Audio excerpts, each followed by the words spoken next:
राधे राधे आप सभी को। मैं नम्रता आप सभी का हार्दिक स्वागत करती हूँ अपने चैनल पे। हम लोग प्रेमचंद का उपन्यास गोदान देख रहे थे। गोदान में हमने पहला और दूसरा भाग देखा था। ये तीसरा पार्ट है और गोदान पे हमारी ये दूसरी क्लास है। पहली क्लास आप लोगों को यूट्यूब पे मिल जाएगी। तो चलिए हम शुरू करते हैं, यहीं पे हमने छोड़ा था। होरी अपने गांव के समीप पहुंचा तो देखा अभी तक गोबर खेत में ऊख गोड़ रहा है और दोनों लड़कियां भी उसके साथ काम कर रही हैं। लू चल रही थी, बगुले उठ रहे थे। होरी जब राय साहब से मिलने गया था और वहाँ से लौट के आता है, तब की बात है कि जब वो अपने गांव के समीप पहुँचता है तो गोबर को देखता है कि वो खेत में ऊख गोड़ रहा है और दोनों उसकी लड़कियां भी उसी के साथ हैं और बहुत तेज लू चल रही है। बगुले उठ रहे थे, भूतल धधक रहा था, जैसे प्रकृति ने वायु में आग घोल दी हो। अब गर्मी में लू चलता है तो वो बहुत गर्म हवा होती है। यह सब अभी तक खेत में क्यों है? क्या काम के पीछे सब जान देने पर तुले हुए हैं? होरी कहता है। वह खेत की ओर चला और दूर ही से चिल्लाकर बोला, आता क्यों नहीं गोबर? क्या काम ही करता रहेगा? दोपहर ढल गई, कुछ सोचता है कि नहीं? उसे देखते ही तीनों ने कुदालें उठा ली और उसके साथ हो लिए। गोबर सांवला है, लंबा है, एकहरा युवक था जिसे इस काम में रुचि न मालूम होती थी। प्रसन्नता की जगह मुख पर असंतोष और विद्रोह था। वह इसीलिए काम में लगा हुआ था कि वह दिखाना चाहता था उसे खाने पीने की कोई फिक्र नहीं है। बड़ी लड़की सोना लज्जाशील कुमारी थी, सांवली सुडौल, प्रसन्न और चपल थी। गाढ़े की लाल साड़ी जिसे वह घुटनों से मोड़कर कमर में बांधे हुए थी, उसके हल्के शरीर पे कुछ लदी हुई सी थी और उसे प्रौढ़ता की गरिमा दे रही थी। छोटी रूमा 5-6 साल की छोकरी थी। मैली सिर पर बालों का एक घोंसला सा बना हुआ था।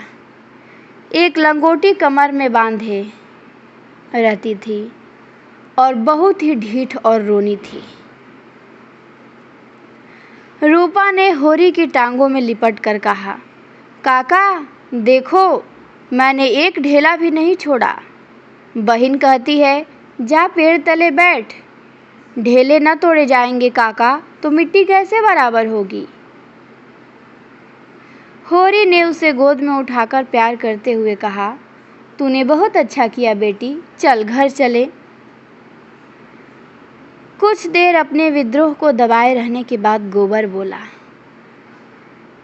होरी से, यह तुम रोज रोज मालिकों की खुशामद करने क्यों जाते हो? बाकी न चुके तो प्यादा आकर गालियां सुनाता है, बेगार देनी ही पड़ती है। नजराना सब तो हमसे भराया जाता है, फिर किसी की क्यों सलामी करें? इस समय यही भाव होरी के मन में आ रहे थे, लेकिन लड़के के इस विद्रोह भाव को दबाना जरूरी था। बोला, सलामी करने ना जाए तो रहे कहाँ? भगवान ने जब गुलाम बना दिया है तो अपना क्या बस है। यह इसी सलामी की बरकत है कि द्वार पर मड़ैया डाल ली और किसी ने कुछ नहीं कहा।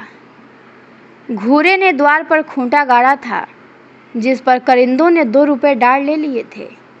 तलैया से कितनी मिट्टी हमने खोदी, करिंदा ने कुछ कहा? दूसरा खोदे तो नज़र देनी पड़ती। अपने मतलब के लिए सलामी करने जाता हूँ। पाँव में सनीचर नहीं है और न सलामी करने में कोई बड़ा सुख मिलता है। घंटे खड़े रहो तब जाके मालिक को खबर होती है। कभी बाहर निकलते हैं और कभी कहला देते हैं कि फुर्सत नहीं है। गोबर ने कटाक्ष किया कि बड़े आदमियों की हाँ में हाँ मिलाने में कुछ ना कुछ आनंद तो मिलता ही है। नहीं तो लोग मेंबरी के लिए क्यों खड़े हों?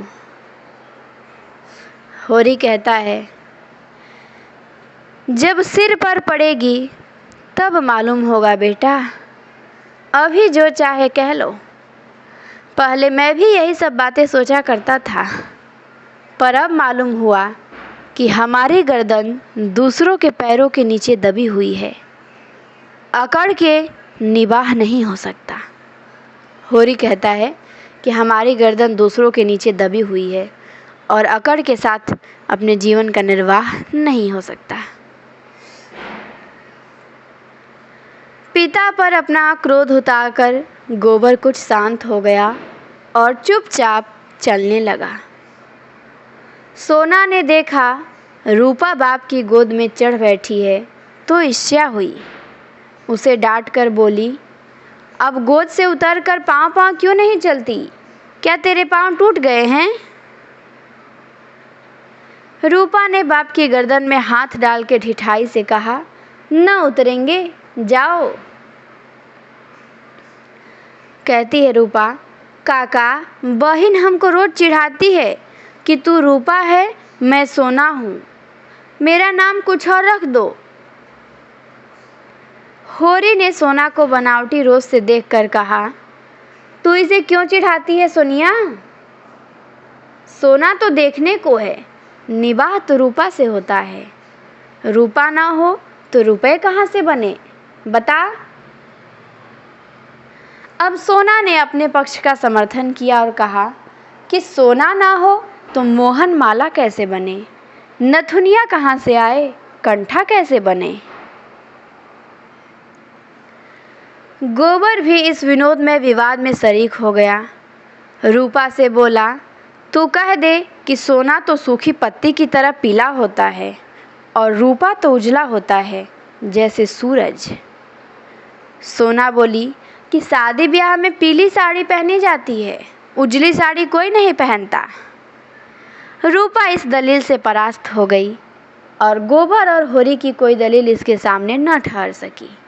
उसने क्षुब्ध आंखों से होरी को देखा। तब होरी को एक नई उक्ति सूझ गई।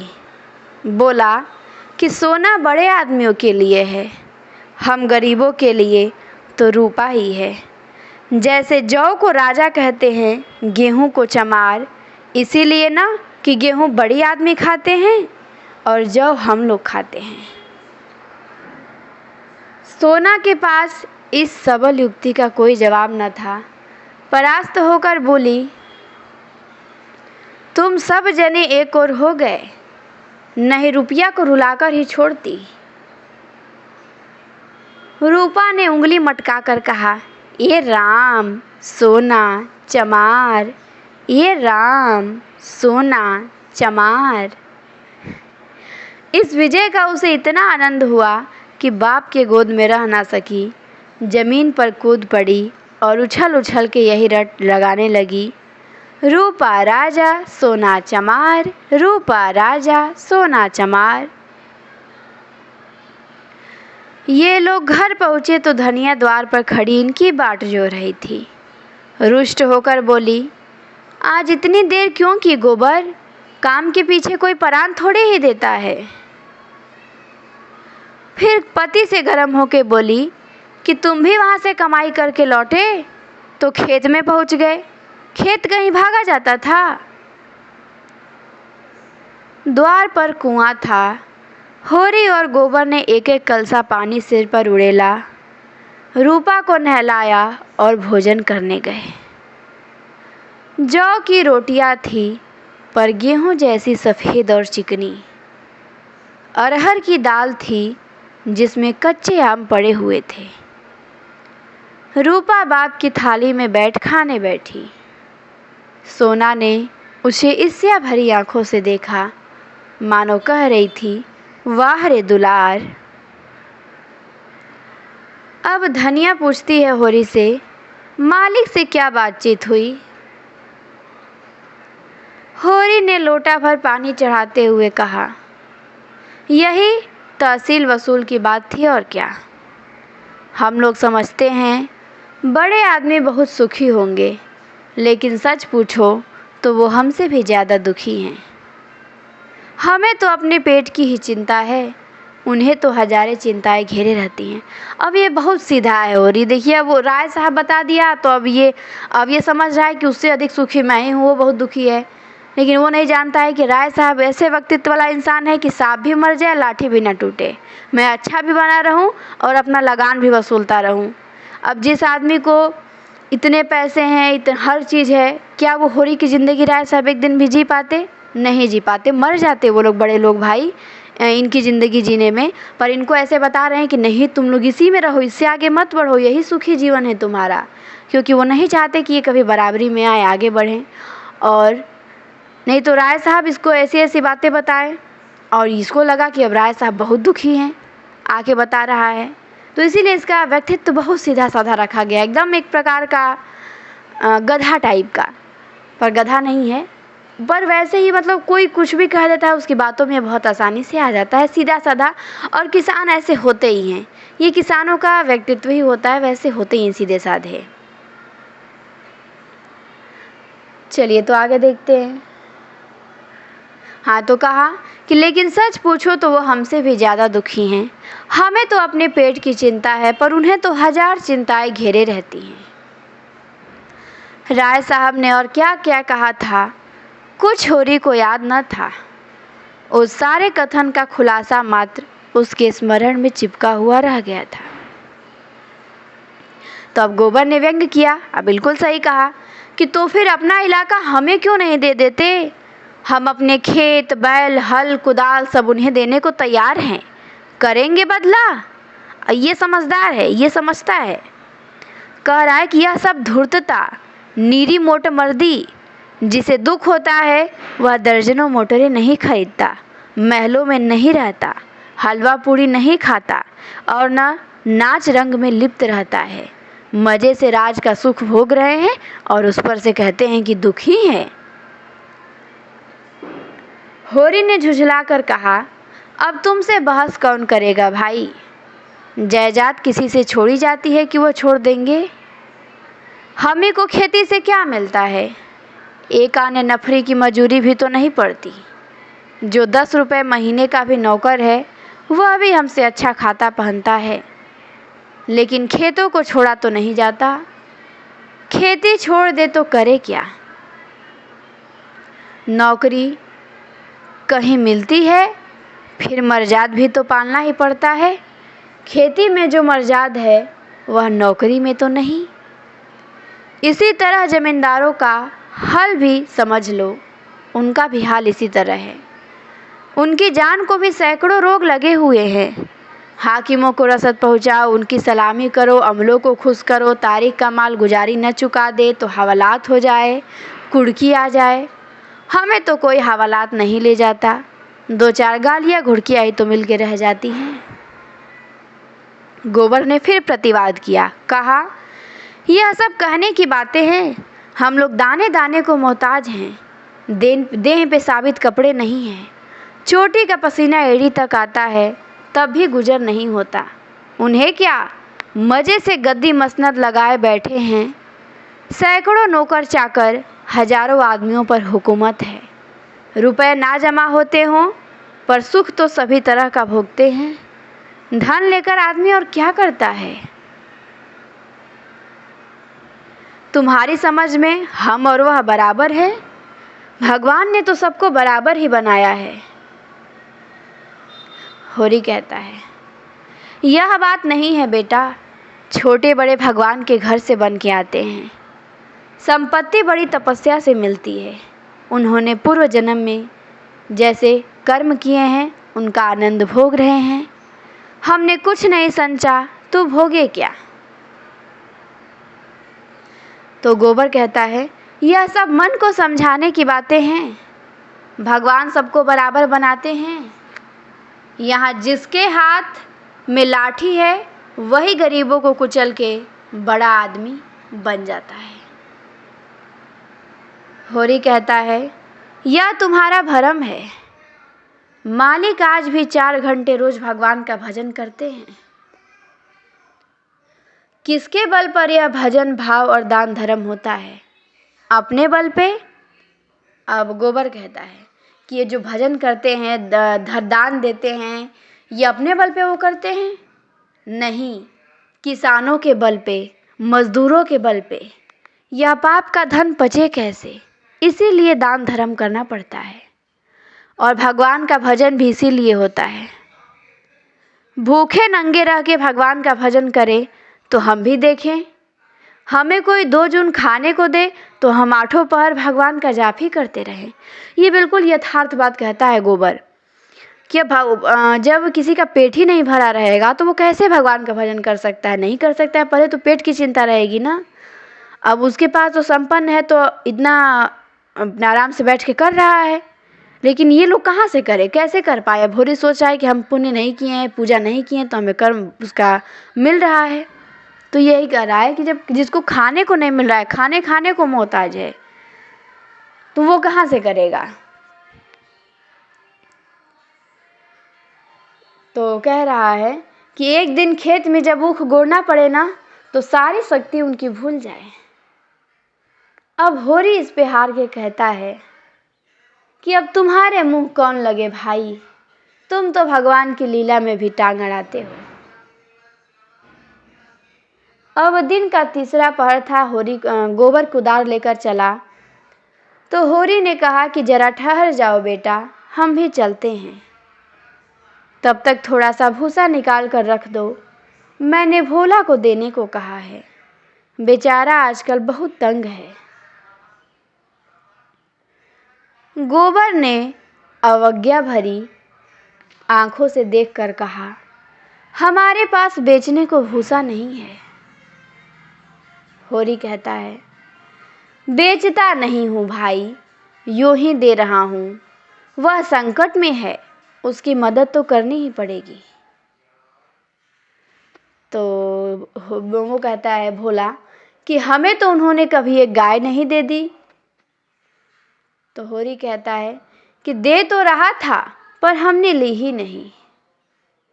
अब धनिया मटक कर बोली, गाय नहीं, वह दे रहा था, इन्हें गाय दे देगा? आंख में अंजन लगाने को कभी चिल्लू भर दूध तो भेजा नहीं, गाय देगा।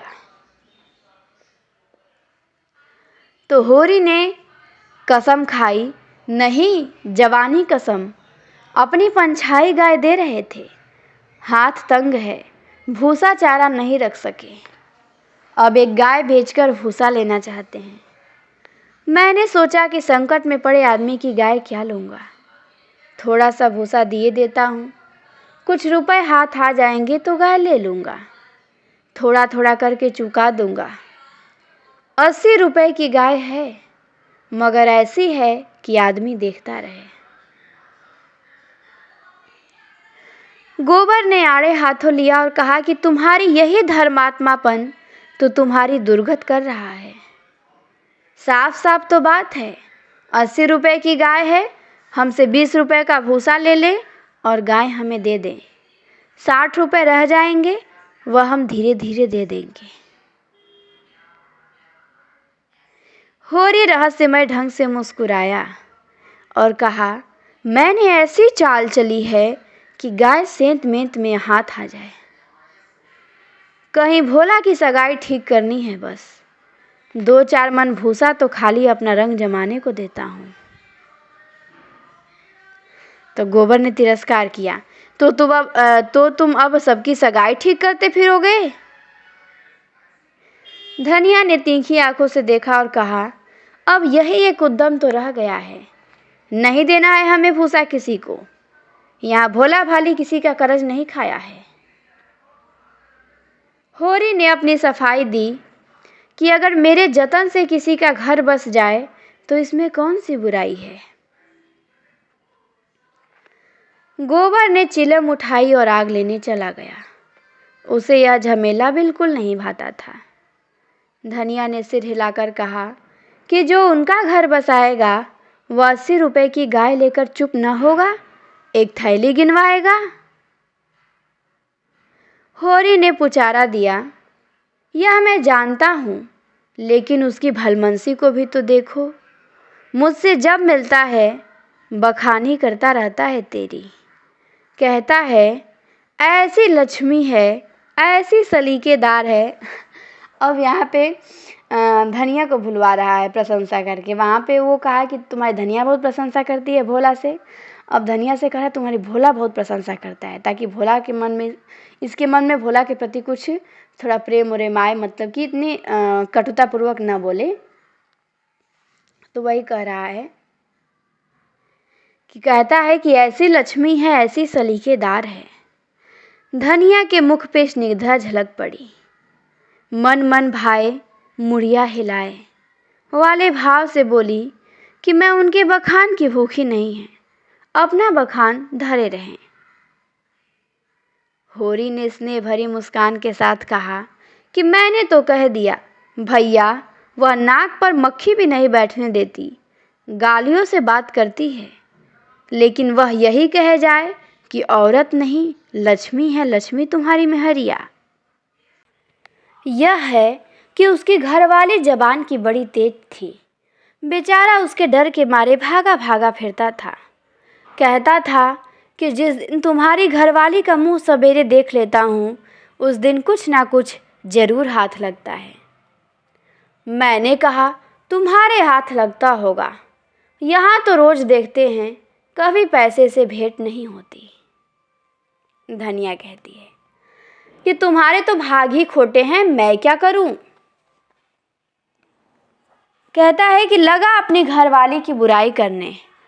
कहा कि भिखारी को भीख तक नहीं देने देती थी, झाड़ू लेकर मारने दौड़ती थी, और लालचीन ऐसी थी कि नमक तक दूसरों के घर से मांग लाती थी।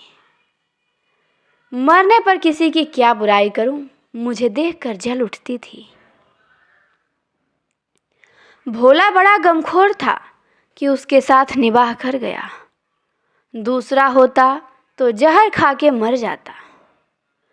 मुझसे 10 साल बड़े होंगे भोला, पर राम राम पहले ही करते हैं।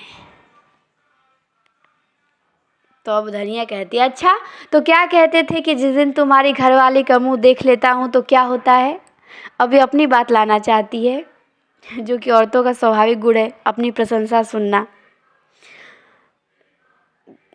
तो कहता है कि उस दिन भगवान कहीं ना कहीं कुछ से भेज देते हैं, यही कह रहा था भोला। अब कहता है कि होरी की उसकी बहुएं भी तो वैसी ही चटोरी नाई हैं। अब की सबों ने 2 रुपए के खरबूजे उधार खा डाले। उधार मिल जाए फिर उन्हें चिंता नहीं होती कि देना पड़ेगा या नहीं। अरे भोला रोते काहे को है।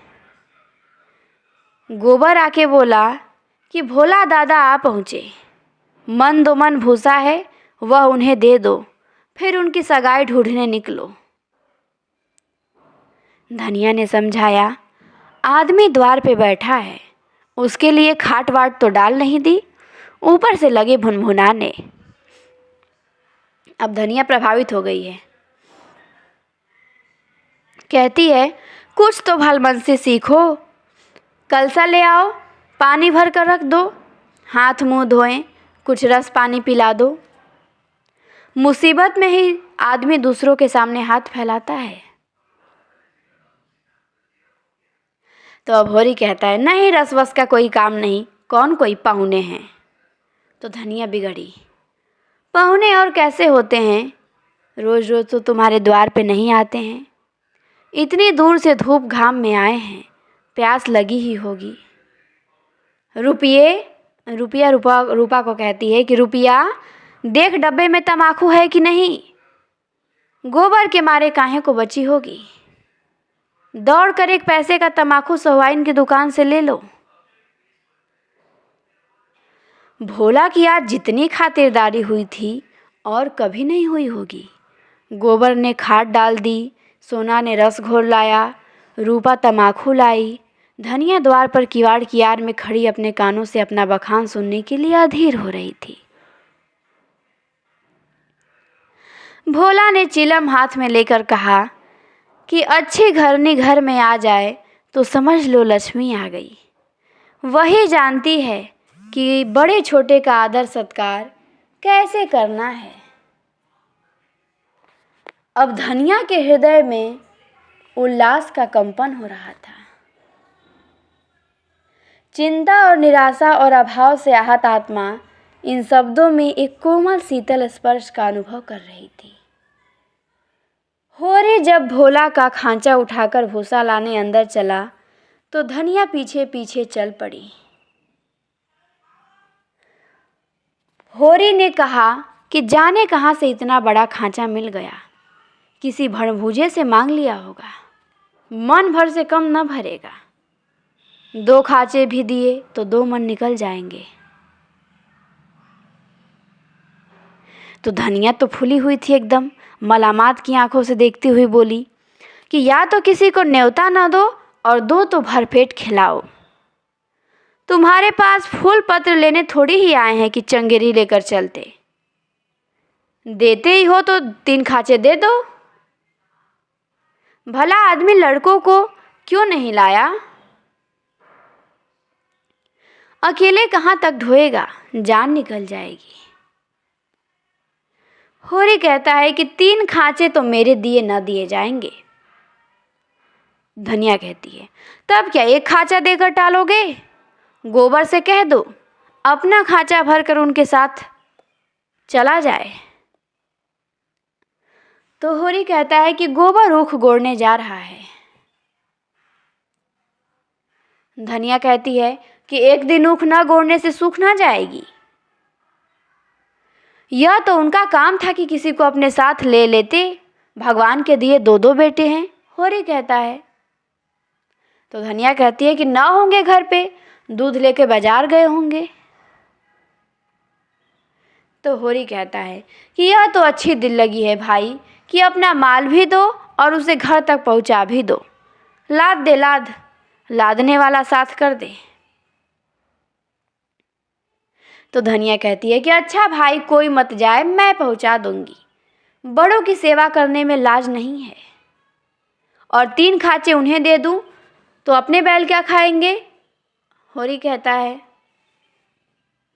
धनिया कहती है कि यह सब तो न्योता देने के पहले ही सोच लेना था। न हो तुम और गोबर दोनों जने चले जाओ। मुरव्वत की तरह की जाती है, अपना घर उठा के नहीं दे दिया जाता। होरी कहता है कि अभी जमींदार का प्यादा आ जाए, अपने सिर पर भूसा लाद कर पहुँचाओगे तुम, तुम्हारा लड़का लड़की सब, और वहाँ 7 मन 2 मन लकड़ी भी फाड़नी पड़े तो फाड़ दोगे। तो होरी कहता है कि जमींदार की बात और है। धनिया कहती है कि हाँ, डंडे की जोर से काम लेता है ना। अब कितनी ताकत है प्रशंसा में, देख लीजिए। जो धनिया कह रही थी भूसा देने को तैयार नहीं थी, भोला का नाम लेते ही चिढ़ गई थी। अब इसने बता दिया कि भोला ने तुम्हारी प्रशंसा किया था। तो अब कितनी खुश हो गई है ये कि अपना पूरा भूसा देने को तैयार है, उसके घर तक पहुंचाने को तैयार है। अब झगड़ा कर रही है अपने पति से देने के लिए। तो सोच लीजिए कितनी शक्ति है प्रशंसा में। तो ये कह रहा है। फिर आगे है कि उसके खेत नहीं जोतते, खेत जोते हैं तो लगान नहीं देते। तो होरी कहता है अच्छा भाई जान न खा, हम दोनों चले जाएंगे। कहाँ से कहाँ मैंने इन्हें भूसा देने को कह दिया। या तो चलेगी नहीं, या चलेगी तो दौड़ने लगेगी। 3 खांचे भूसे से भर दिए गए। गोबर कुढ़ रहा था। उसे अपने बाप के व्यवहार में जरा भी विश्वास न था। वह समझता था कि वह जहाँ जाते हैं वहीं कुछ ना कुछ घर से खो आते हैं। धनिया प्रसन्न थी। रहा होरी, वह धर्म और स्वार्थ के बीच में डूब उतरा रहा था। होरी और गोबर मिलके खांचा बाहर लाए। भोला ने तुरंत अपने अंगोछे का बीड़ा बना के सिर पे रखते हुए कहा कि मैं इसे रख के अभी भागा आता हूँ, 1 खांचा और लूँगा। होरी बोला 1 नहीं, अभी 2 और भरे धरे हैं और तुम्हें ना आना पड़ेगा। मैं और गोबर 1-1 खांचा लेके तुम्हारे साथ ही चलते हैं। भोला स्तंभित हो गया। होरी उसे अपना भाई बल्कि उससे भी निकट जान पड़ा। उसे अपने भीतर एक ऐसी तृप्ति का अनुभव हुआ जिसने मानो उसके संपूर्ण जीवन को हरा कर दिया। तीनों भूसा लेकर चले तो राह में बातें होने लगी। भोला ने पूछा कि दशहरा आ रहा है, मालिकों के द्वार पर तो बड़ी धूमधाम होगी। तो होरी कहा कि हाँ, तंबू समियाना गढ़ गया है, अब की लीला में मैं भी काम करूँगा। राय साहब ने कहा है कि तुम्हें राजा जनक का माली बनना पड़ेगा। भोला कहता है कि मालिक तुमसे बहुत खुश हैं। होरी कहता है कि उनकी दया है।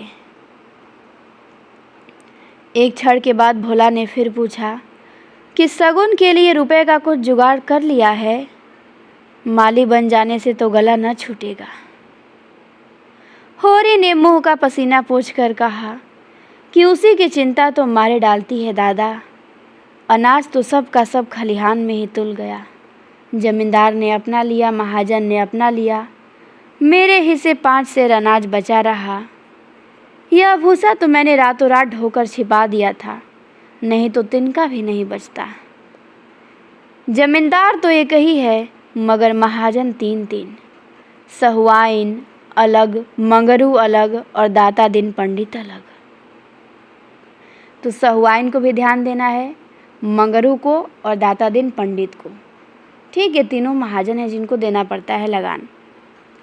कह रहा है कि किसी का ब्याज भी पूरा न चुका, जमींदार के आधे रुपए बाकी पड़ गए। सहुआइन से फिर उधार लिए तो काम चला। सब तरफ किफ़ायत करके देख लिया भैया, कुछ नहीं होता। हमारा जन्म इसीलिए हुआ है कि अपना रक्त बहाए और बड़ों का घर भरे। मूल का दुगुना सूद भर चुका, पर मुल्क ज्यों का त्यों सिर पे गवार है। लोग कहते हैं खुशी गमी में, तीरथ व्रत में हाथ बांध कर खर्च करो, मुदा रास्ता कोई नहीं दिखाता। राय साहब ने अपने बेटे के ब्याह में 30,000 रुपये लुटा दिए, उनसे कोई कुछ नहीं कहता।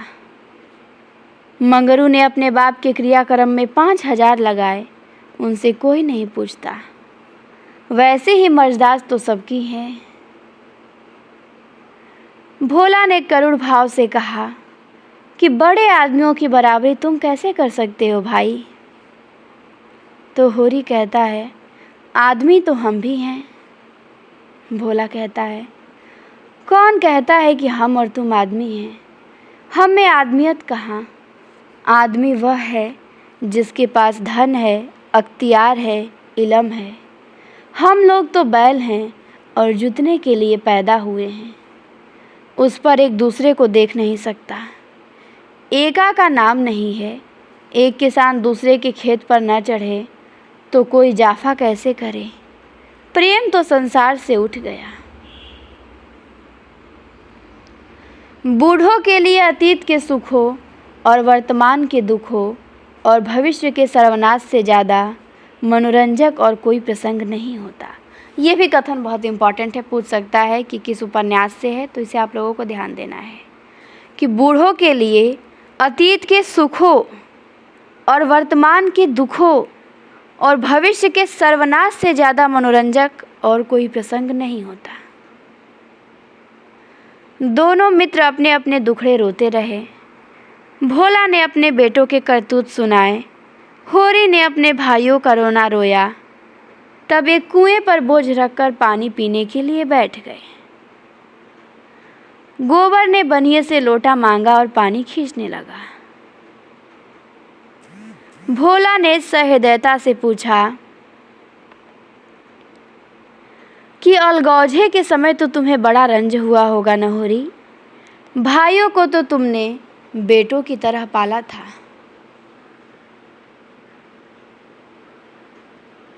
होरी आर्द्र कंठ से बोला, कुछ ना पूछो दादा, यही जी चाहता था कि कहीं जाके डूब मरूं। मेरे जीते जी सब कुछ हो गया। जिनके पीछे अपनी जवानी धूल में मिला दी, वही मेरे मुद्दई हो गए। और झगड़े की जड़ क्या थी? भोला पूछता है कि झगड़े की जड़ क्या थी? तो होरी कहता है कि यही कि मेरी घर वाली हार में काम करने से क्यों नहीं जाती। पूछो, घर देखने वाला भी कोई चाहिए कि नहीं चाहिए? लेना देना, धरना उठाना, संभालना सहेजना यह कौन करे? फिर वह घर में बैठी भी तो नहीं रहती है। झाड़ू बहारू, रसोई, चौकी, बर्तन, लड़कों की देखभाल, यह कोई थोड़ा काम है? शोभा की औरत घर संभाल लेती कि होरित की औरत में यह सलीका था? शोभा इसके भाई था और हीरा भी इसके भाई था। तो होरी के 2 भाई थे, मतलब कुल ये 3 भाई थे, 3 पुत्र थे अपने पिता के, होरी, हीरा, शोभा। तो ये जो होरी की पत्नी थी धनिया, ये घर संभालती थी, घर का काम करती थी, खेतों में काम करने न जाती थी। तो यहीं पे झगड़ा होने लगा कि खेत में क्यों नहीं जाती हैं। अब भाई खेत में जाएगी तो घर कौन संभालेगा? घर भी तो कोई संभालने वाला होना चाहिए। ये लोग घर संभाल नहीं पाती थी। तो यही बस है।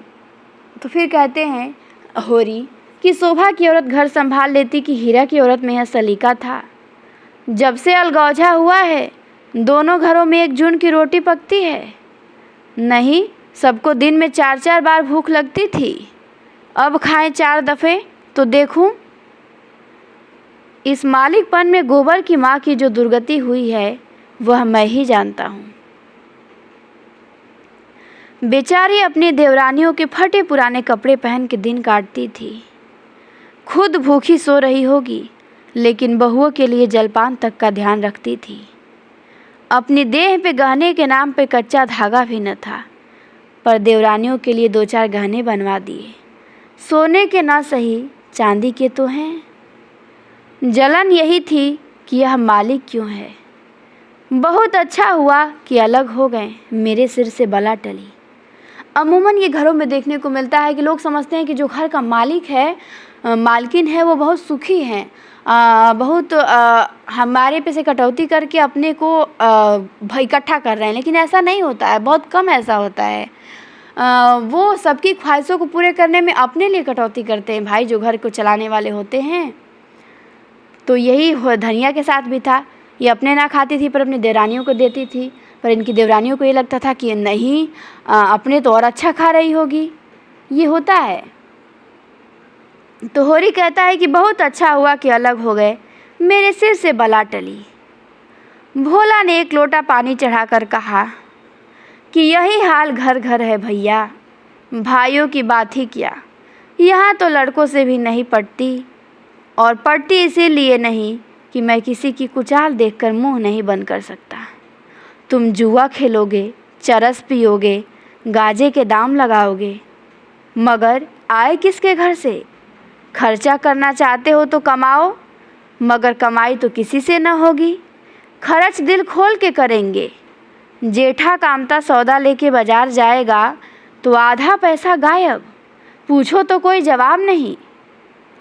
छोटा जंगी है, वह संगत के पीछे मतवाला रहता है। सांझ हुई और ढोल मजीरा लेके बैठ गए। संगत को मैं बुरा नहीं कहता, गाना बजाना ऐब नहीं, लेकिन यह सब काम फुर्सत के हैं। यह नहीं कि घर का कोई काम न करो, आठों पहर उसी धुन में पड़े रहो। जाती है मेरे सिर, सानी पानी मैं करूं, गाय भैंस मैं दूहूं, दूध लेके बाजार मैं जाऊं।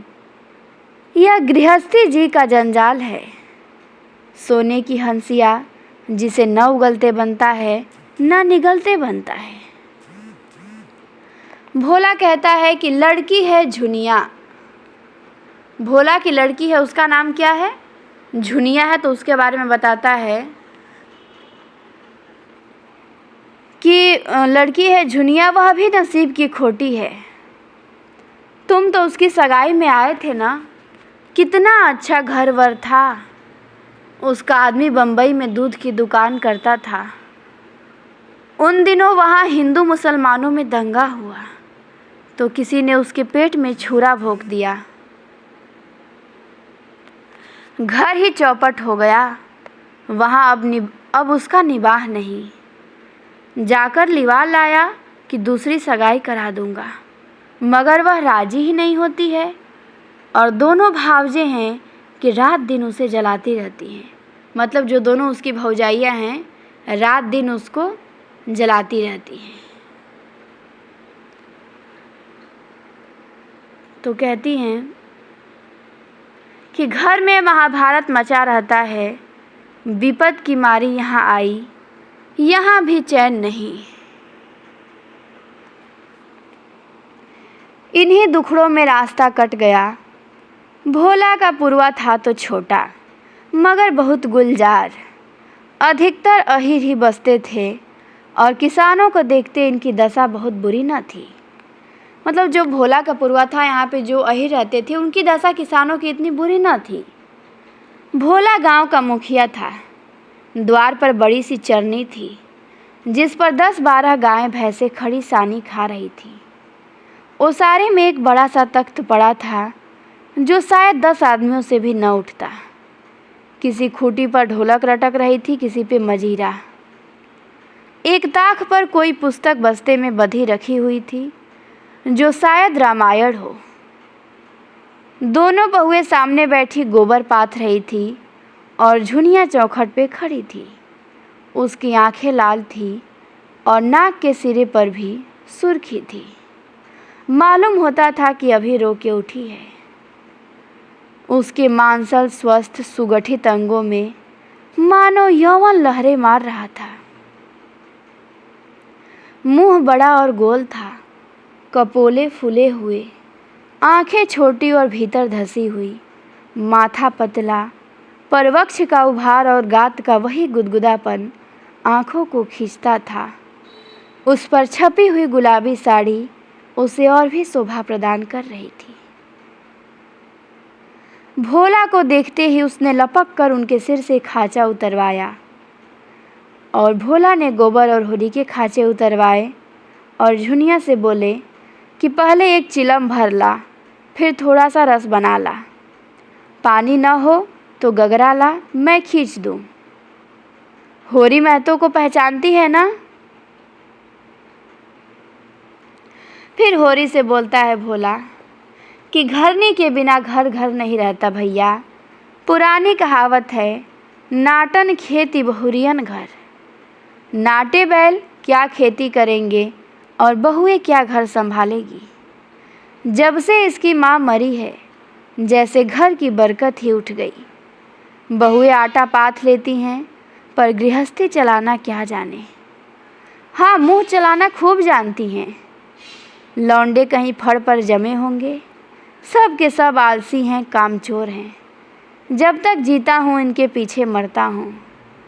मर जाऊँगा तो आप सिर पे हाथ रख के रोएंगे खुद ये। लड़की भी वैसी ही है, छोटा सा उढ़ौना भी करेगी तो भुनभुना कर।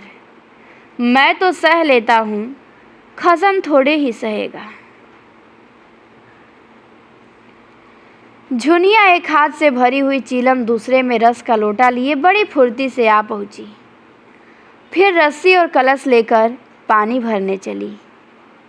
गोबर ने उसके हाथ से कलसा लेने के लिए हाथ बढ़ाकर झेपते हुए कहा, तुम रहने दो, मैं भरे लाता हूँ। झुनिया ने कलसा न दिया। कुएं के जगत पे जाके मुस्कुराती हुई बोली, तुम हमारे मेहमान हो, कहोगे एक लोटा पानी भी किसी ने न दिया। गोबर कहता है, मेहमान कहाँ ऐसे हो गया, तुम्हारा पड़ोसी ही तो हूँ। तो वो कहती है कि पड़ोसी साल भर में एक बार भी सूरत न दिखाए तो मेहमान ही है। गोबर कहता है कि रोज रोज आने में मर्जाद भी तो नहीं रहती। झुनिया हंस के तिरछी नज़रों से देखती हुई बोली, वही मर्जाद तो दे रही हूँ। महीने में एक बार आओगे, ठंडा पानी दूंगी। 15वें दिन आओगे, चिलम पाओगे। 7वें दिन आओगे, खाली बैठने को माची दूंगी। रोज रोज आओगे, कुछ ना पाओगे।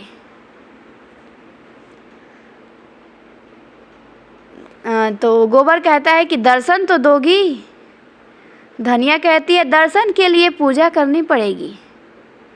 यह कहते कहते जैसे उसकी कोई भूली हुई बात याद आ गई और उसका मुंह उदास हो गया। वह विधवा है। उसके नारित्व के द्वार पे पहले उसका पति रक्षक बना बैठा रहता था। वह निश्चिंत थी। अब उस द्वार पे कोई रक्षक न था।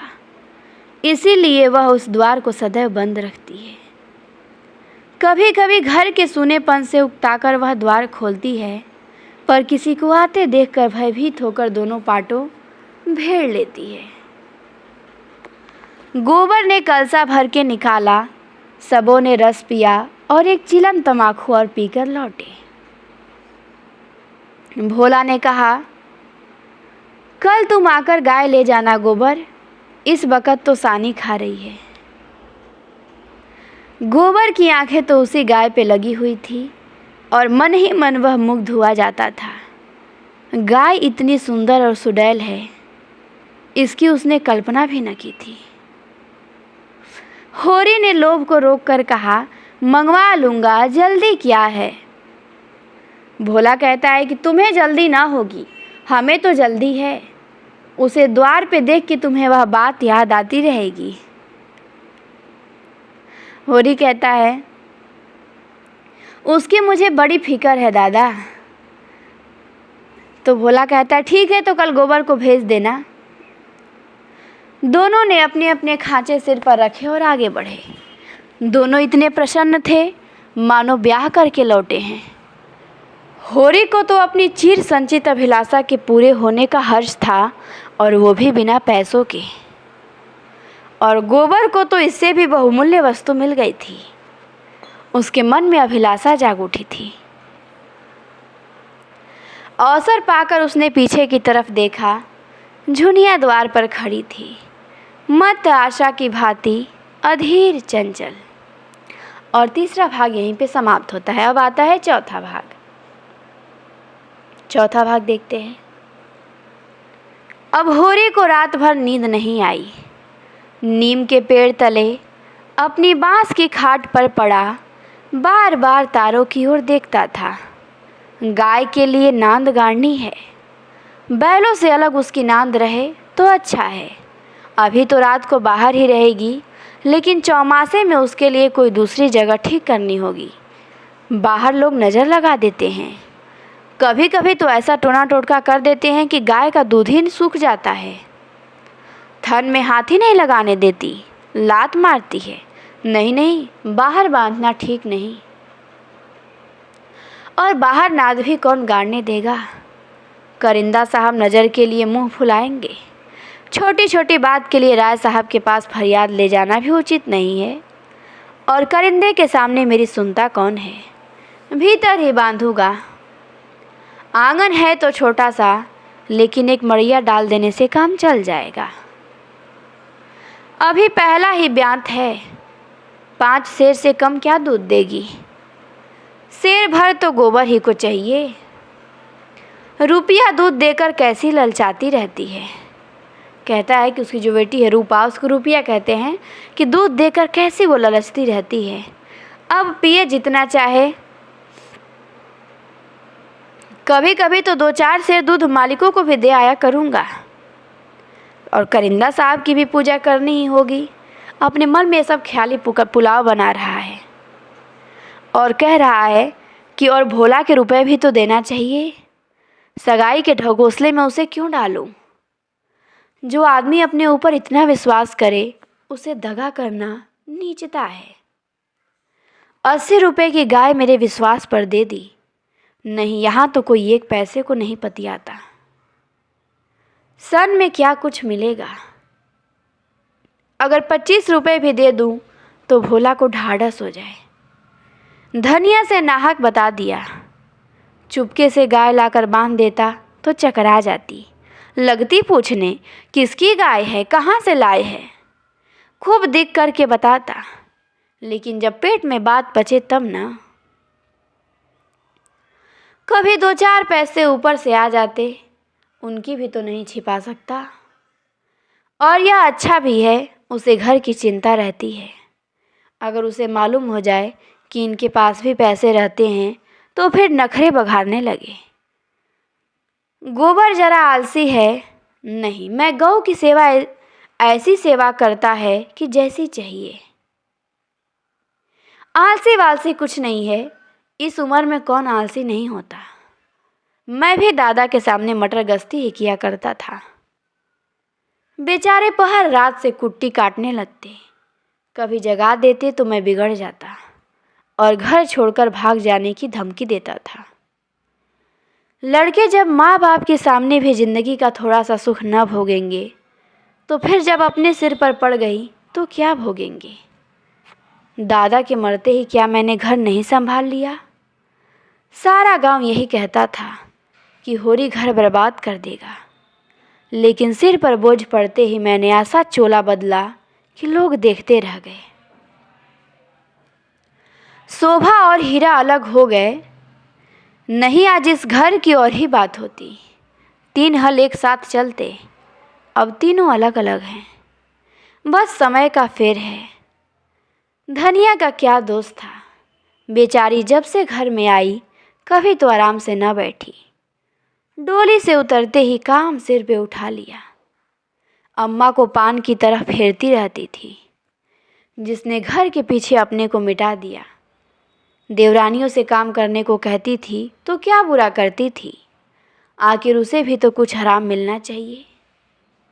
लेकिन भाग्य में आराम लिखा होता तब तो मिलता। तब देवरों के लिए मरती थी, अब अपने बच्चों के लिए मरती है। वह इतनी सीधी गमखोर निश्चल न होती तो आज शोभा और हीरा जो मूँछों पर ताव देते फिरते हैं कभी भीख मांगते होते। आदमी कितना स्वार्थी हो जाता है, जिसके लिए लड़ो वही जान का दुश्मन हो जाता है। होरी ने फिर पूर्व की ओर देखा, शायद भिनसार हो रहा है। गोबर काहे को जागने लगा, नहीं कह के तो यही सोया था कि अंधेरे में ही चला जाऊंगा, जाकर नाद तो गाड़ दूं, लेकिन नहीं, जब तक गाय द्वार पर न आ जाए नाद गाड़ना ठीक नहीं। कहीं भोला बदल गए और किसी कारण से गाय न दी तो सारा गांव तालियां पीटने लगेगा कि चले थे बड़ा गाय लेने। पट्टे ने इतनी फुर्ती से नाद गाड़ दी मानो इसी की कसर थी। भोला है तो अपने घर का मालिक, लेकिन जब लड़के सयाने हो गए तो बाप की कौन चलती है। मान लो कामता और जंगी अकड़ जाएं तो भोला क्या अपने मन से गाय मुझे दे देंगे, कभी नहीं। कामता और जंगी ये भोला के 2 लड़के हैं और एक बेटी है उसकी झुनिया। झुनिया को तो जानते ही हैं, कामता और जंगी भोला के 2 पुत्र हैं। फिर कहता है, सहसा गोबर चौक के उठ बैठा और आंखें मलता हुआ बोला, अरे यह तो भोर हो गया, तुमने नाद गाड़ दी दादा।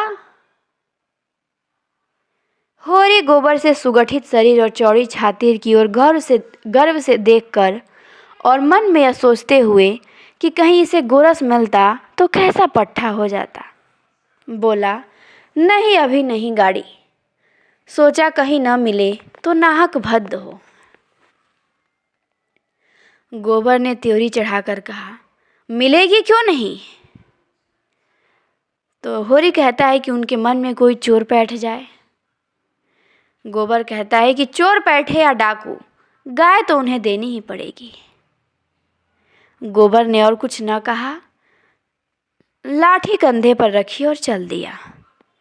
होरी उसे जाते देखता हुआ अपने कलेजा ठंडा करता रहा और कहा, अब लड़के की सगाई में देर न करनी चाहिए। 17वां लग गया, मगर करे कैसे, कहीं पैसे के भी दर्शन हो। जब से तीनों भाइयों में अलगौजा हो गया, घर की साख जाती रही। महतो लड़का देखने आते हैं, पर घर की दशा देख के मुंह फीका करके चले जाते हैं। 2-1 राजी हुए तो रुपए मांगते हैं। 200-300 लड़की का दाम चुकाए और इतना ही ऊपर से खर्च करे तब जाकर ब्याह हो। कहाँ से आए इतने रुपए। राज खलिहान में तुल जाती है, खाने भर को भी नहीं बचता, ब्याह कहाँ से हो। और अब तो सोना ब्याहने योग्य हो गई है। लड़के का ब्याह न हुआ न सही, लड़की का ब्याह न हुआ तो सारी बिरादरी में हंसी होगी। पहले तो उसी की सगाई करनी है, पीछे देखा जाएगा। एक आदमी ने आके राम राम किया और पूछा, कि तुम्हारी कोठी में कुछ बास होंगे महतो। होरी ने देखा, कहा कि दमड़ी बंसोर खड़ा है। होरी ने देखा कि दमड़ी बंसोर खड़ा है, नाटा है, काला है, खूब मोटा है, चौड़ा मुंह है, बड़ी बड़ी मूछें हैं, लाल आंखें हैं, कमर में बांस काटने की कटार खोसे हुए, साल में 1-2 बार आकर चिके, कुर्सियाँ, मोढ़े, टोकरियाँ आदि बनाने के लिए कुछ बांस काट के ले जाता था।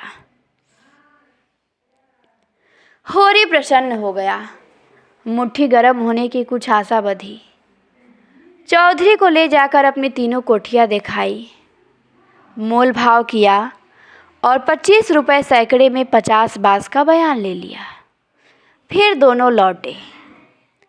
होरी ने उसे चिलम पिलाई, जलपान कराया, तब रहस्यमय भाव से बोला कि मेरे बांस कभी 30 रुपये से कम में नहीं जाते, लेकिन तुम घर के आदमी हो तो तुमसे क्या मोल भाव करता। तुम्हारा वह लड़का जिसकी सगाई हुई थी अभी परदेश से लौटा कि नहीं। चौधरी ने चीलम का दम लगाकर खांसते हुए कहा कि उस लौंडे के पीछे तो मर मिटा महतो। जवान बहू घर में बैठी थी, वह बिरादरी की एक दूसरी औरत के साथ परदेश में मौज करने चला दिया और बहू भी दूसरे के साथ निकल गई। बड़ी नाकिस जात है महतो, किसी की नहीं होती। कितना समझाया कि तू जो चाहे खा, जो पहन, मेरी नाक ना कटवा, मुदा कौन सुनता है। औरत को भगवान सब कुछ दे, लेकिन रूप न दे। रूप दे देता है तो वो काबू में नहीं रहती। फिर पूछता है कि कोठियाँ तो बट गई होंगी ना आपकी। होरी ने आकाश की ओर देखा और मानो उसकी महानता में उड़ता हुआ बोला, सब कुछ बट गया चौधरी। जिनको लड़कों की तरह पाला पोसा वह अब बराबर के हिस्सेदार हैं, लेकिन भाई का हिस्सा खाने की अपनी नीयत नहीं है। इधर तुमसे रुपए मिलेंगे, उधर दोनों भाइयों को बांट दूंगा। 4 दिन की जिंदगी में क्यों किसी से छल कपट करूं। नहीं कह दूं कि 20 रुपये सैकड़े में बेचे हैं तो उन्हें क्या पता लगेगा। तुम उन्हें कहने थोड़े ना जाओगे। तुम्हें तो मैंने बराबर अपना भाई समझा है। फिर कहता है कि व्यवहार में हम भाई के अर्थ का कितना ही दुरुपयोग करें, लेकिन उसकी भावना में जो पवित्रता है वह हमारी काली माँ से कभी मलिन नहीं होती। ये बहुत अच्छा कथन है गोदान का, बहुत महत्वपूर्ण है, पूछा भी गया है नेट में ये, तो इसे आपको ध्यान देना है। होरी कहता है कि व्यवहार में हम भाई के अर्थ का कितना ही दुरुपयोग करें, लेकिन उसकी भावना में जो पवित्रता है वह हमारी काली माँ से कभी मलिन नहीं होती। होरी ने अप्रत्यक्ष रूप से यह प्रस्ताव करके चौधरी के मुंह की ओर देखा कि वह स्वीकार करता है या नहीं। उसके मुख पर कुछ ऐसा मिथ्या विनीत भाव प्रकट हुआ जो भिक्षा मांगते समय मोटे भिक्षुकों पर आ जाता है। चौधरी ने होरी का आसन पाकर चाबुक जमाया, कहा कि हमारा तुम्हारा पुराना भाईचारा है महतो। ऐसी बात है भला, लेकिन बात यह है कि आदमी ईमान बेचता है तो किसी लालच से। 20 रुपये नहीं, मैं 15 रुपये कहूँगा, लेकिन जो 20 रुपये के दाम लो। होरी ने खिसिया कर कहा कि तुम तो चौधरी अंधेर करते हो। 20 रुपये में कहीं ऐसे बांस जाते हैं। तो चौधरी कहता है कि ऐसे क्या, इससे अच्छे बांस जाते हैं 10 रुपये पे। हाँ, 10 कोस और पश्चिम चले जाओ। मोल बांस का नहीं, शहर के नगीज होने का है। आदमी सोचता है जितनी देर वहाँ जाने में लगेगी उतनी देर में तो 2-4 रुपये का काम हो जाएगा। सौदा पट गया। चौधरी ने मिर्जे उतारकर छान पर रख दी और बांस काटने लगा। ऊख की सिंचाई हो रही थी। हीरा की बहू कलेवा लेकर कुएं पे जा रही थी। चौधरी को बांस काटते देखकर घूंघट के अंदर से बोली, कौन बांस काटता है? यहाँ बांस न कटेंगे। चौधरी ने हाथ रोक कर कहा कि बांस मोल लिए हैं, 15 रुपये सैकड़े का बयाना हुआ है, सेंत में नहीं काट रहे हैं। हीरा की बहू अपने घर की मालकिन थी। उसी के विद्रोह से भाइयों में अलगौजा हुआ था। धनिया को परास्त करके शेर हो गई थी। हीरा कभी कभी उसे पीटता था। अभी हाल ही में इतना मारा था कि वह कई दिन तक खाट से न उठ सकी, लेकिन अपना पदाधिकार वह किसी तरह न छोड़ती थी। हीरा क्रोध में उसे मारता था, लेकिन चलता था उसी के इशारों पर। उस घोड़े की भांति जो कभी कभी स्वामी को लात मारकर भी उसी के आसन के नीचे चलता है। कलेवे की टोकरी सिर से उतार कर बोली कि 15 रुपये में हमारे बांस न जाएंगे। चौधरी कहता है कि औरत जात से इस विषय में बातचीत करना नीति विरुद्ध समझते थे और बोले कि जाकर अपने आदमी को भेज दो, जो कुछ कहना होगा आकर कहें। हीरा की बहू का नाम पुन्नी था। तो ये ध्यान देना है कि जो होरी का भाई था हीरा, उसकी जो पत्नी थी उसका नाम पुन्नी था।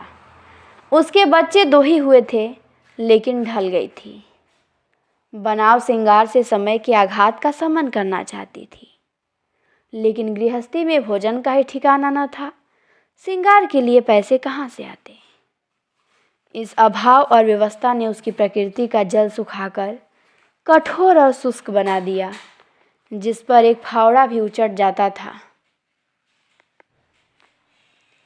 समीप आकर चौधरी का हाथ पकड़ने की चेष्टा करती हुई बोली, आदमी को क्यों भेज दूं? जो कुछ कहना है मुझसे कहो। मैंने कह दिया ना, मेरे बांस ना कटेंगे। चौधरी हाथ छुड़ाता था और पुन्नी बार बार पकड़ लेती थी। 1 मिनट तक यही हाथापाई होती रही। अंत में चौधरी ने उसे जोर से पीछे धकेल दिया। पुन्नी धक्का खाकर गिर पड़ी, मगर फिर संभली और पाँव से तल्ली निकाल के चौधरी के सिर, मुंह, पीठ पर अंधाधुंध जमाने लगी। बंसोर होकर उसे ढकेल दे। उसका यह अपमान। वह चौधरी को मारती जाती थी और रोती भी जाती थी। चौधरी उसे धक्का देकर नारी जाति पे बल का प्रयोग करके गच्चा खा चुका था। खड़े खड़े मार खाने के सिवाय इस संकट से बचने का उसके पास और कोई उपाय न था। पुन्नी का रोना सुन के होरी भी दौड़ा हुआ आया। पुन्नी उसे देखकर और जोर से चिल्लाना शुरू कर दी। होरी ने समझा चौधरी ने पुनिया को मारा है। खून ने जोश मारा और अलगौजे की ऊंची बात को तोड़ता हुआ सब कुछ अपने अंदर समेटने के लिए बाहर निकल पड़ा। चौधरी को जोर से एक लात मार के होरी ने बोला, अब अपना भला चाहते हो चौधरी तो यहाँ से चले जाओ, नहीं तुम्हारी लाश उठेगी। तुमने अपने को समझा क्या है? तुम्हारी इतनी मजाल कि मेरी बहू पे हाथ उठाओ। चौधरी कसमें खा खा के अपनी सफाई देने लगा। तल्लियों की चोट में उसकी अपराधी आत्मा मौन थी। यह लात उसे निरपराध मिली और उसके फूले हुए गाल आंसुओं से भीग गए। उसने तो बहू को छुआ भी नहीं। क्या वह इतना गंवार है कि मर्दों के घर की औरतों पे हाथ उठाएगा? होरी ने अविश्वास करके कहा, आंखों में धूल मत झोंको चौधरी। तुमने कुछ कहा नहीं कहा, तुमने यदि कुछ किया नहीं तो बहू झूठ मूठ रोएगी। रुपए की गर्मी है तो वह निकाल दी जाएगी। अलग है तो क्या हुआ, खून तो हमारा एक है। कोई तिरछी आंख से देखे तो आंख निकाल ले। पुन्नी चंडी बनी हुई थी, गला फाड़ कर बोली, तूने मुझे धक्का देके गिरा नहीं दिया, जा खा अपने बेटे की कसम। तब तक हीरा को भी खबर मिली कि चौधरी और पुनिया में लड़ाई हो रही है। चौधरी ने पुनिया को धक्का दिया और पुनिया ने उसे तल्लियों से पीटा।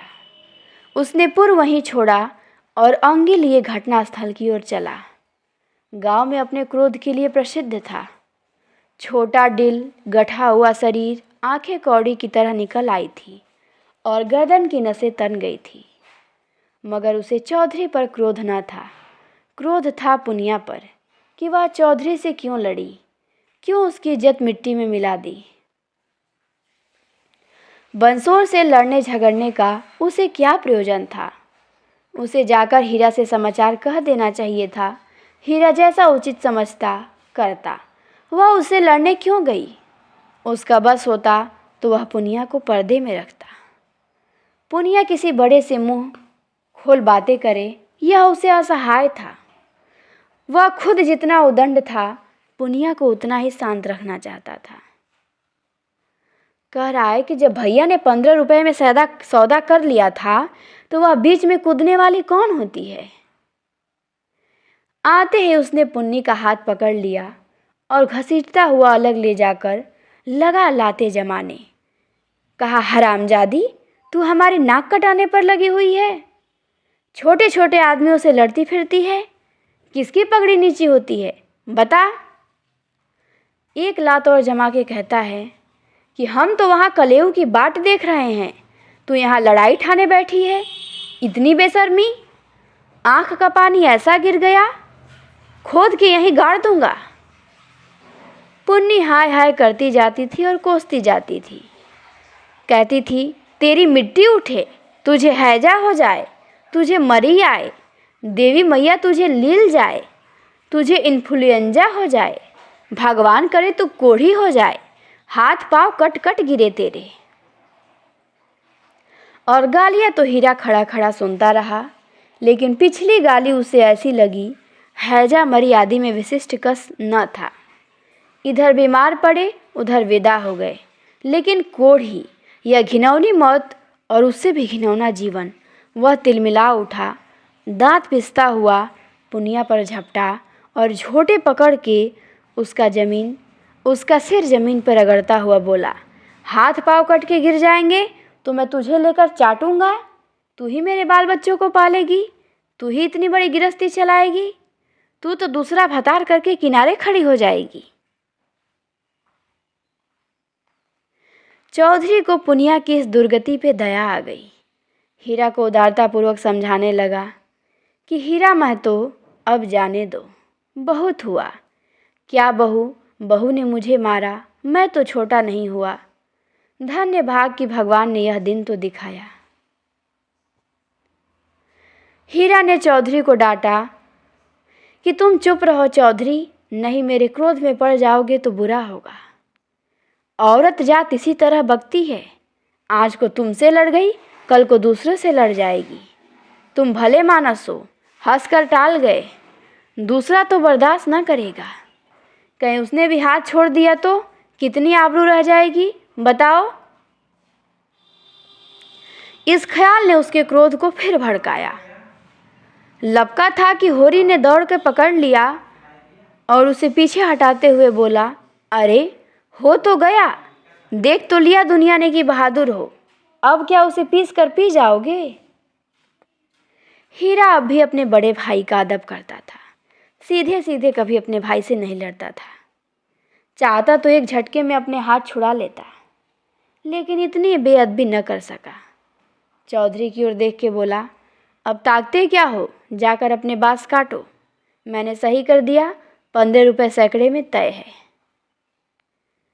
कहाँ तो पुन्नी रो रही थी और कहाँ झमक कर उठी और अपना सिर पीट कर बोली, लगा दे घर में आग, मुझे क्या करना है। भाग फूट गया कि तुम जैसे कसाई के पाले पड़ी, लगा दे घर में आग। उसने कलेऊ की टोकरी वहीं छोड़ दी और घर की ओर चली। हीरा गरजा, वहाँ कहाँ जाती है, चल कुएं पे, नहीं खून पी जाऊंगा। पुनिया के पांव रुक गए। इस नाटक का दूसरा अंक खेलना चाहती थी। चुपके से टोकरी उठाकर रोती हुई कुएं की ओर चली और हीरा भी पीछे पीछे चला। होरी ने कहा कि अब फिर मारधार न करना, इससे औरत बेशरम हो जाती है। धनिया ने द्वार पे आकर हाक लगाई कि तुम वहाँ खड़े खड़े तमाशा देख रहे हो? कोई तुम्हारी सुनता भी है कि शिक्षा दे रहे हो? उस दिन इसी बहू ने तुम्हें घूंघट की आड़ में दाढ़ी जार कहा था, भूल गए? बहुरिया होकर पराये मर्दों से लड़ेगी तो डांटी न जाएगी। होरी द्वार पे आके नटखटपन के साथ बोला कि और जो मैं इसी तरह से तुझे मारूं? तो धनिया कहती है कि क्या कभी मारा नहीं जो मारने की साध बनी हुई है? होरी कहता है कि इतनी बेदर्दी से मारता तो तू घर छोड़कर भाग जाती। पुनिया बड़ी गमखोर है। तो धनिया कहती है, ओहो, ऐसे ही तो बड़े दर्द वाले हो, अभी तक मार का दाग बना हुआ है। हीरा मारता है तो दुलारता भी है, तुमने तो खाली मारना सीखा, दुलार करना सीखा ही नहीं। मैं ही ऐसी हूं कि तुम्हारे साथ निभाह हुआ। होरी कहता है, अच्छा रहने दे भाई, बहुत अपना बखान न कर। तू ही रूठ रूठ के नैहर भागती थी, जब महीनों खुशामद करता था तब जाके आती थी।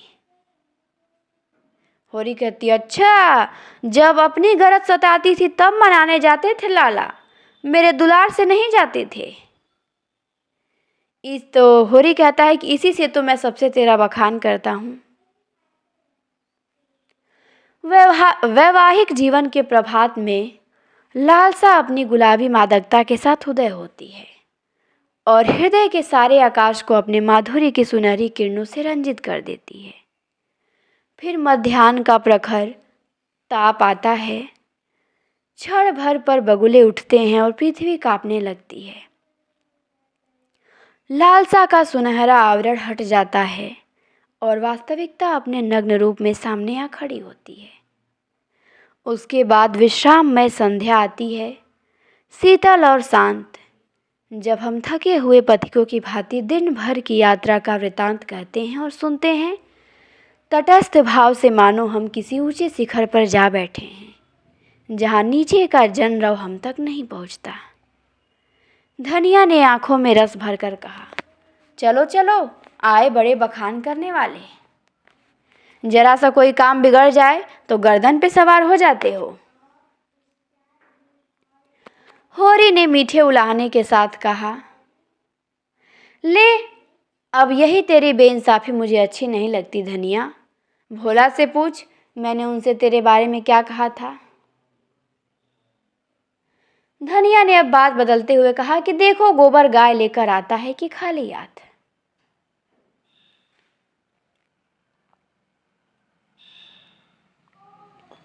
चौधरी ने पसीने से लथपथ आके कहा कि महतो, चलो चलकर बांस गिन लो, कल ठेला लाके उठा ले जाऊंगा। होरी ने बांस गिनने की जरूरत न समझी। चौधरी ऐसा आदमी नहीं है कि एक आध बांस अधिक काट ले। अगर काट भी लेगा तो क्या होगा, रोज ही तो मंगनी बस काटते रहते हैं। सहालगों में तो मंडप बनाने के लिए लोग दर्जनों बांस काट ले जाते हैं। चौधरी ने 7.5 रुपए निकाल के हाथ में रख दिए। होरी ने गिनकर कहा, और निकालो, हिसाब से 2.5 और होते हैं। चौधरी ने बेमुरवती से कहा कि 15 रुपए में तय हुए हैं कि नहीं? हीरा महतो ने तुम्हारे सामने 15 रुपए कहे थे, कहो तो बुला लाऊं। अब कितना चालाक है चौधरी, अब इन लोगों की फायदा ले रहा है। दोनों भाई अलग हैं, ये 20 रुपये में तय किया था होरी कि मैं अपने भाइयों को 15 ही बताऊंगा, 5 मेरे फायदे में आ जाएगा। तो अब आप उसे बता दिए अपनी कमजोरी, तो उसका फ़ायदा उठाएगा ही कि भाइयों को 15 रुपया बताना है।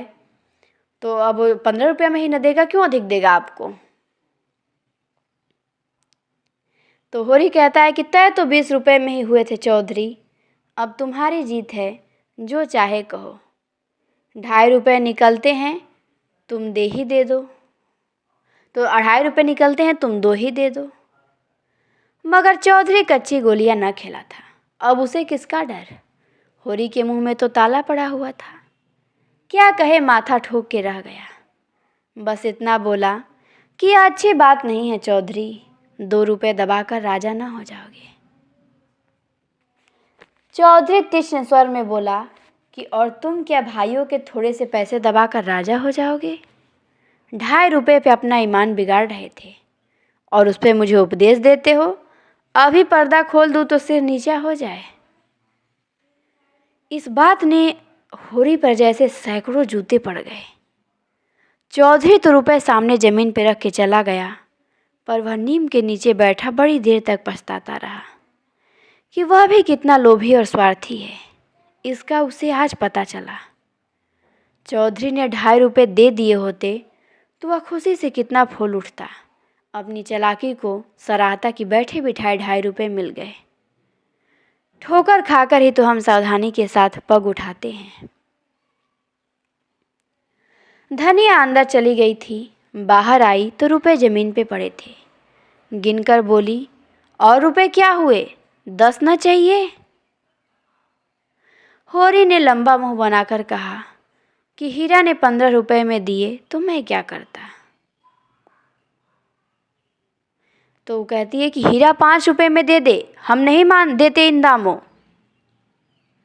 वहां तो मारपीट हो रही थी, मैं बीच में क्या बोलता। होरी ने अपनी पराजय अपने मन में ही डाल ली, जैसे कोई चोरी से आम तोड़ने के लिए पेड़ पे चढ़े और गिर पड़ने पे झूल झाड़ता हुआ उठ खड़ा हो कि कोई देख न ले। जीत कर आप अपनी धोखेबाजियों की डींग मार सकते हैं। जीत में सब कुछ माफ है, पर हार की लज्जा तो पी जाने की ही वस्तु है। ये भी बहुत अच्छा कथन है कि जीत कर आप अपनी धोखेबाजियों की डींग मार सकते हैं। जीत में सब कुछ माफ है, अच्छाई बुराई सब माफ है, पर जो हार की लज्जा होती है वो पी जाने की ही वस्तु होती है। तो ये भी कथन बहुत इम्पोर्टेंट है, इसे भी आप लोग ध्यान देंगे। धनिया पति को फटकारने लगी। कह रही थी, ऐसे अवसर बहुत कम मिलते थे। होरी उससे चतुर था, पर आज बाजी धनिया के हाथ थी। हाथ मटका कर बोली, क्यों न हो, भाई ने 15 रुपए कह दिए तो तुम कैसे टोकते? अरे राम राम, लाडले भाई का दिल छोटा हो जाता कि नहीं? फिर जब इतना बड़ा अनर्थ हो रहा था कि लाडली बहू के गले पे छुरी चल रही थी तो तुम भला कैसे न बोलते? उस वक़्त कोई तुम्हारा सरबस लूट देता तो भी तुम्हें सुध न होती। होरी चुपचाप सुनता रहा, मिनका तक नहीं। झुझलाहट हुई, क्रोध आया, खून खौला, आंख जली, दांत पीसे, लेकिन बोला नहीं। चुपके से कुदाल उठाई और उख गोड़ने चला गया। धनिया ने कुदाल छीन के कहा, क्या अभी सवेरा है जो उख गोड़ने चले गए? सूरज देवता माथे पर आ गए। नहाने धोने जाओ, रोटी तैयार है। होरी ने घुन्ना कर कहा, मुझे भूख नहीं है। धनिया ने जले पे नून छिड़का। हाँ, काहे को भूख लगेगी, भाई ने बड़े बड़े लड्डू खिला दिए हैं ना। भगवान ऐसा सपूत सबको दे। होरी बिगड़ा, क्रोध अब रस्सियां तुड़ा रहा था। कहा कि तू आज मार खाने पे लगी हुई है। धनिया ने नकली विनय का नाटक करके कहा, क्या करूं, तुम इतना दुलार ही करते हो कि मेरा सिर फिर गया है। होरी कहता है, तू घर में रहने देगी कि नहीं? धनिया कहती है, घर तुम्हारा, मालिक तुम, मैं भला कौन होती हूँ तुम्हें घर से निकालने वाली। होरी आज धनिया से किसी तरह पेश नहीं पा सकता। उसकी अकल जैसे कुंद गई है। इन व्यंग बाड़ों को रोकने के लिए उसके पास कोई ढाल नहीं है। धीरे से कुदाल रख दी और गमछा लेके नहाने चला गया। लौटा कोई आधे घंटे में, मगर गोबर अभी तक न आया था। अकेले कैसे भोजन करे? लौंडा वहाँ जाकर सो रहा। भोला कि वह मदमाती छोकरी न है झुनिया, उसके साथ हंसी दिल्लगी कर रहा होगा। कल भी तो उसके पीछे लगा हुआ था। नहीं गाय दी तो लौटे क्यों नहीं आया? क्या वहाँ ढई देगा? धनिया ने कहा कि अब खड़े क्यों हो, गोबर सांझ को आएगा। होरी ने और कुछ ना कहा, कहीं धनिया फिर से कुछ कह ना बैठे। भोजन करके नीम की छांव में लेट रहा था। रूपा रोती हुई आई, नंगे बदन एक लंगोटी लगाए, झबरे बाल इधर उधर बिखरे, होरी की छाती पर लेट गई। उसकी बड़ी बहन सोना कहती है, गाय आएगी तो मैं उसका गोबर पाथूंगी।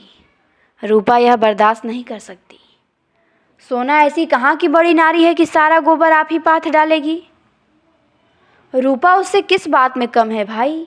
सोना रोटी पकाती है तो क्या रूपा बर्तन नहीं मांजती? सोना पानी लाती है तो क्या रूपा कुएं पर रस्सी नहीं ले जाती? सोना तो कलसा भर कर इठलाती जाती है, रस्सी समेट के रूपा हिलाती है। गोबर दोनों साथ पथाती हैं।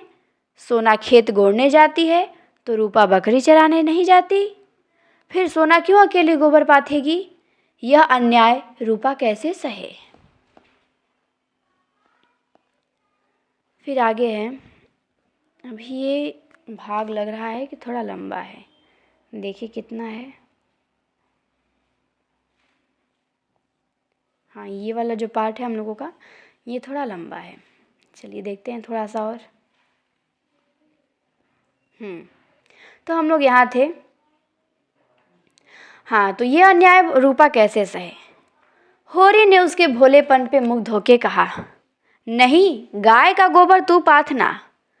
सोना गाय के पास जाए तो भगा देना।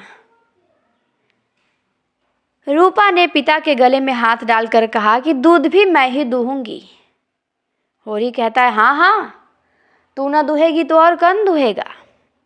तो कहती है, वह मेरी गाय होगी। कहता है, हाँ हाँ, 16 आने तेरी होगी।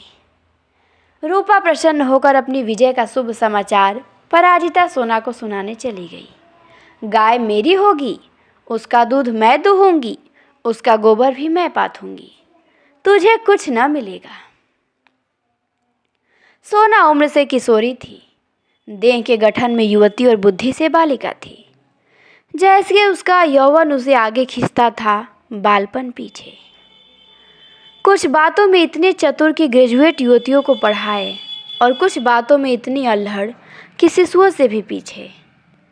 लंबा रूखा किंतु प्रसन्न मुख, ठोड़ी नीचे को खिंची हुई, आँखों में एक प्रकार की तृप्ति, न केसों में तेल न आँखों में काजल, न देह पर कोई आभूषण। जैसे गृहस्थी के भार ने यौवन को दबा के बौना कर दिया हो। सिर को एक झटका देकर बोली, जा तू गोबर पाथ, जब तू दूध दोहकर रखेगी तो मैं पी जाऊंगी। सोना कहती है। रूपा कहती है, मैं दूध की हाड़ी ताले में बंद करके रखूंगी। तो सोना कहती है, मैं ताला तोड़ के दूध निकाल लाऊंगी। और यह कहती हुई वह बाग की तरफ चल दी। आम गदरा गए थे, हवा के झोंकों से एक आध जमीन पे गिर पड़ते थे। लू के मारे चुचके पीले लेकिन बाल वृंद उन्हें टपके समझकर बाग को घेरे रहते थे। रूपा भी बहन के पीछे हो ली। जो काम सोना करे वह रूपा जरूर करेगी। सोना के विवाह की बातचीत हो रही थी। रूपा के विवाह की कोई चर्चा नहीं करता, इसलिए वह स्वयं अपने विवाह के लिए आग्रह करती है। उसका दूल्हा कैसा होगा, क्या क्या लाएगा, उसे कैसे रखेगा, उसे क्या खिलाएगा, क्या पहनाएगा, इसका वह बड़ा विशद वर्णन करती है, जिससे सुनकर कदाचित कोई बालक उससे विवाह करने पर राजी न होता। सांझ हो रही थी। होरी ऐसा अलसाया कि ऊख गोड़ने न जा सका। बैलों को नांद में लगाया, सानी खली दी और एक चिलम भरकर पीने लगा। इस फसल में सब कुछ खलिहान में तौल देने पर भी अभी उस पर कोई 300 कर्ज था, जिस पर कोई 100 रुपये सूद के बढ़ते जाते थे। मंगरू सास से आज 5 साल हुए बैल के लिए 60 रुपये लिए थे। उसमें 60 दे चुका था, पर वह 60 रुपये ज्यों के त्यों बने हुए थे। दाताडीन पंडित से 30 रुपये लेके आलू बोए थे। आलू तो चोर खोद ले गए और उस 30 के इन 3 वर्षों में 100 हो गए। यही होता था ब्याज पे पैसा उधार लेना। लेता था 30 रुपया, पर न जाने कितने 30 रुपये उन्हें चुकाना पड़ता था, पर ना उनका कभी ब्याज खत्म होता ना सूद खत्म होता था। दुलारी विधवा सहुआइन थी। जो गांव में नून तेल तंबाकू की दुकान रखे हुए थी। बंटवारे के समय उसे 40 रुपये लेकर भाइयों को देना पड़ा था। उसके भी लगभग 100 रुपये हो गए थे, क्योंकि आने रुपए का ब्याज था। लगान के भी अभी 25 रुपये बाकी पड़े हुए थे और दशहरे के दिन शगुन के रुपए का भी कोई प्रबंध करना था। बासों के रुपए बड़े अच्छे समय पे मिल गए, शगुन की समस्या हल हो जाएगी। लेकिन कौन जाने, यहाँ तो एक ढेला हाथ में आ जाए तो गांव में शोर मच जाता है और लेनदान चारों तरफ से नोचने लगते हैं। ये 5 रुपये तो वह शगुन में देगा, चाहे कुछ होगा, मगर अभी जिंदगी के 2 बड़े बड़े काम सिर पे सवार थे, गोबर और सोना का विवाह। बहुत हाथ बांधने पर भी 300 से कम खर्च न होंगे। ये 300 किसके घर से आएंगे? कितना चाहता है कि किसी से 1 पैसा कर्ज न ले, जिसका आता है उसका पाई पाई चुका दे, लेकिन हर तरह का कष्ट उठाने पर भी गला नहीं छूटता। इसी तरह सूद बढ़ता जाएगा और एक दिन उसका घर द्वार सब नीलाम हो जाएगा। उसके बाल बच्चे निराश्रय होकर भीख मांगते फिरेंगे। होरी जब काम धंधे से छुट्टी पाकर चिलम पीने लगता था तो यह चिंता एक काली दीवार की भांति चारों ओर से घेर लेती थी, जिसमें से निकलने की उसे कोई गली न सूझती थी। अगर संतोष होता था तो यही कि यह विपत्ति अकेले उसी के सिर न थी। प्रायः सभी किसानों का यही हाल था। अधिकांश की दशा तो इससे भी बदतर थी। शोभा और हीरा को उससे अलग हुए अभी कुल 3 साल हुए थे, मगर दोनों पर 400 का बोझ लद गया। झिंगुर 2 हल की खेती करता था। झिंगुर ये भी किसान है, उस पर तो 1000 से कुछ बेसी ही देना है। जियावन महतो ये भी हैं एक गांव के किसान, जियावन महतो। उनके घर भिखारी भीख भी नहीं पाता, लेकिन कर्जे का कोई ठिकाना नहीं। यहाँ कौन बचा है? सहसा सोना और रूपा दोनों दौड़ी हुई आई और एक साथ बोली, भैया गाय ला रहे हैं, आगे आगे गाय, पीछे पीछे भैया हैं। रूपा ने पहले गोबर को आते देखा था। यह खबर सुनाने की सुर्ख रूई उसे मिलनी चाहिए थी। सोना बराबर की हिस्सेदार हुई जाती है, यह उसे कैसे सहा जाता। उसने आगे बढ़ के कहा, पहले मैंने देखा था तभी दौड़ी, बहन ने तो पीछे से देखा। सोना इस दावे को स्वीकार न कर सकी। बोली, तूने भैया को कहाँ पहचाना? तू तो कहती थी कि कोई गाय भागी आ रही है, मैंने ही कहा भैया हैं। दोनों फिर बाग की तरफ दौड़ी गाय का स्वागत करने के लिए।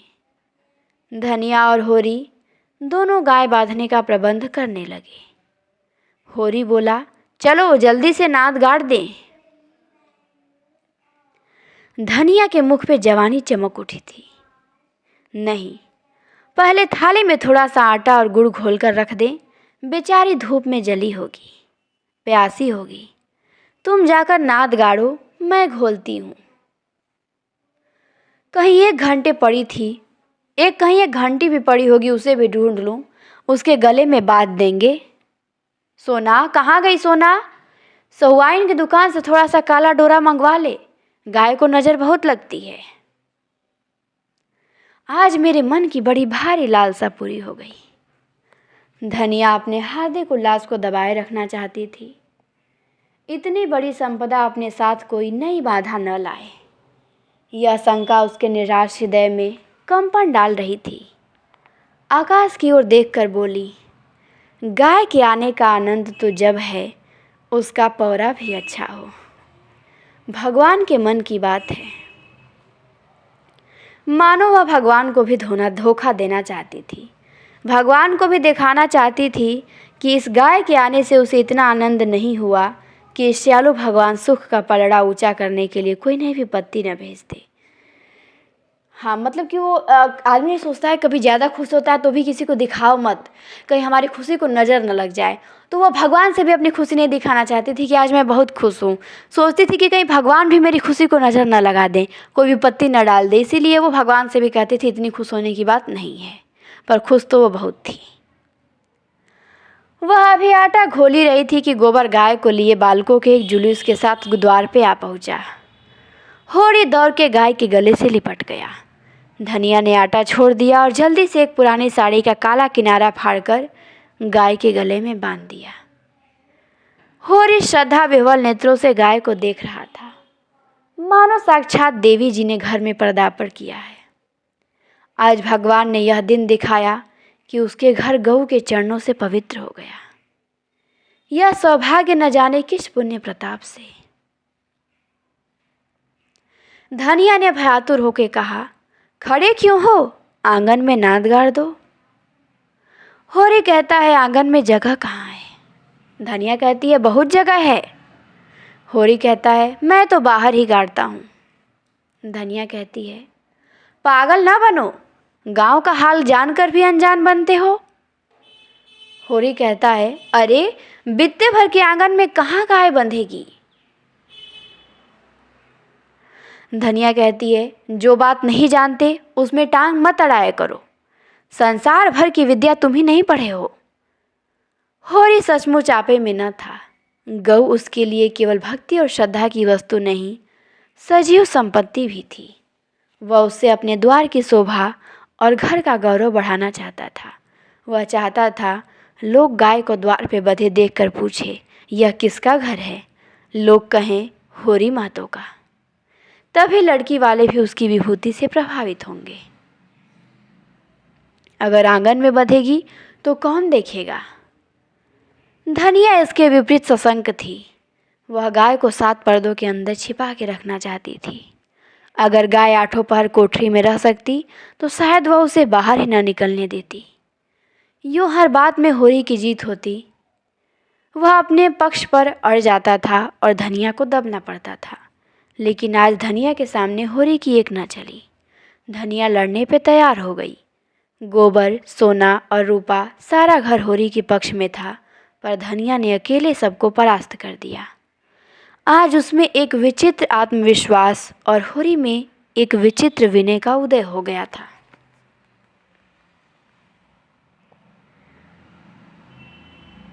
अब इसके आगे हम लोग आगे देखेंगे। यहीं पे हम ब्रेक लगाते हैं इस पैराग्राफ के यहाँ, ठीक।